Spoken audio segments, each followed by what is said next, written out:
I'm a lecturer by profession and also a research scholar in Islam and comparative studies. May I know your name, please? I'm Nilima. I respect your great enlightenment, sir, but I have a small qualification to be made.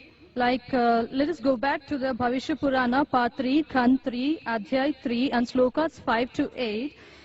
Before going to this, I would just like to mention that maybe you already know, because every prophet who comes in the name of God will fulfill the prophecy which is made for him. So any prophet who fulfills 50% of that prophecy is not qualified to be a prophet. I mean, this is a simple logical thing. So now coming back to the Bhavishya Purana, you talked about the Mleccha leader saying that he is none other than Muhammad. Okay. Now I accept the first half of the thing, of the sloka you said, but the second 50% which is still ignored. Now sir, let me tell you, Mleccha, the word meaning Mleccha, it is derived from Sanskrit dictionary, the meaning, and the meaning means non-Aryan or sinner or wicked person. These are the three different meanings given to the word Mleccha. So according to this, can Muhammad be a sinner or a wicked person? The second part is, the second condition of the prophecy is that he will belong to Marusthal, and in Sanskrit, land of death. Because Maru, it is derived from Sanskrit, Mru. Mru is death.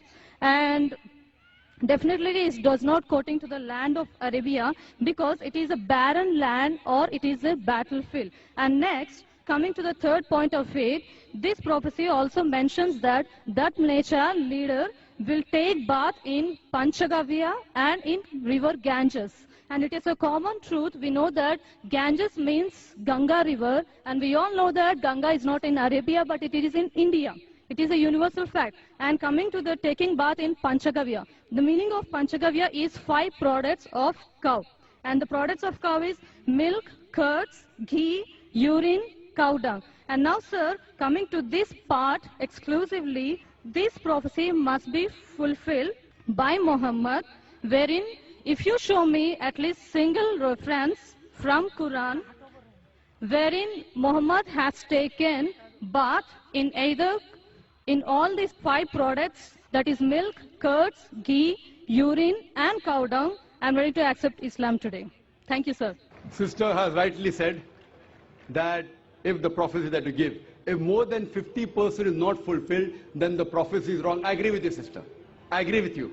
And I will answer all your 3 queries. Let's see whether you accept Islam or not today.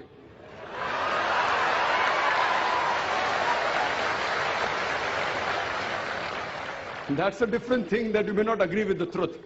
I will speak to you.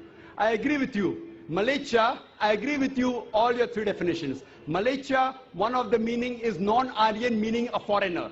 One of the meaning is sinner, one is a wicked person. That's the reason, like the Hindus, they call the Muslims as Mleccha. When they say that, they mean actually wicked and sinner. But the other meaning is also foreigner. As far as when I speak, when I quote from any scripture, while quoting and while taking the meaning, it's not necessary that if the word has got 4 meanings, then more than 2 meanings should be correct. No. Even if one is correct, the meaning is right. For example, the Quran says that don't have pig. Today, if you open the dictionary, one of the slang meanings for pig is a cop, means a policeman. So one meaning is pig, the other meaning is a policeman. But naturally the Quran and the Bible, when the Bible says in the book of Leviticus chapter number 11 verse number 7 and 8, in the book of Deuteronomy chapter number 14 verse number 8, and the book of Isaiah chapter number 65 verse number 2 and 5, when it says don't have pig, it doesn't mean don't have a policeman.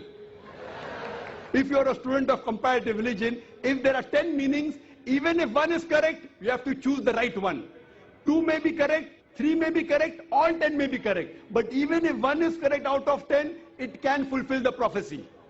So here I agree with you, sister. Mleccha does mean non-Aryan. To Indian it will be a foreigner. And I said in my speech when I translated, a Mleccha means a foreigner. Now you want to go in the wrong way and say Mleccha means wicked here. That is a misunderstanding, sister. If you say the Bible says and the Quran says don't have a policeman, that means you're not a student of comparative religion, you are a novice. If any one of the meaning fulfills the prophecy, one more thing, if there's a doubt, there are 10 points I mentioned, all the others can't be refuted. Your second meaning, marustal. One of the marustal I do agree, mar means death, but the other meaning of marustal in Sanskrit is a sandy track. You go back to the dictionary today and open. In our Islamic Research Foundation, we have a Sanskrit dictionary also, sister. I am a student of comparative religion. I do agree, one is a place of death, the other is a sandy track. So why are you taking the wrong meaning? That means you're going out of the way. So if you see the permutation and combination, all the other points I mentioned are 100% correct. Here also, you have to choose the right meaning. So one of the meanings of marustal means a sandy track.